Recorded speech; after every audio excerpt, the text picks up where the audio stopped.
Hi hello అందరికీ. ఈరోజు శుక్రవారము వరలక్ష్మి వ్రత శుభాకాంక్షలు అందరికీ.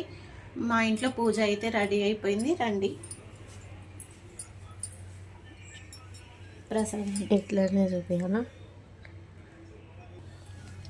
అమ్మవారికి చీర, గాజులు, పువ్వులు, అరటి పండ్లు, పులిహోర, దద్దోజనం, శనగలు, అమ్మవారికి ఎంతో ఇష్టమైన పచ్చి శనగలు. చూడండి ఫ్రెండ్స్, నేనైతే వరలక్ష్మి వ్రతం పూజ చేసుకున్నా. జరుగుతుంది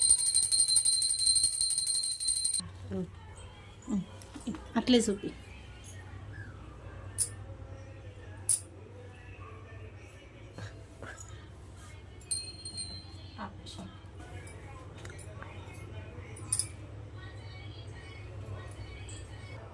మా పూజ కంప్లీట్ అయిపోయింది. మీ పూజ కంప్లీట్ అయిందేమో కామెంట్ బాక్స్లో కామెంట్ చేయండి.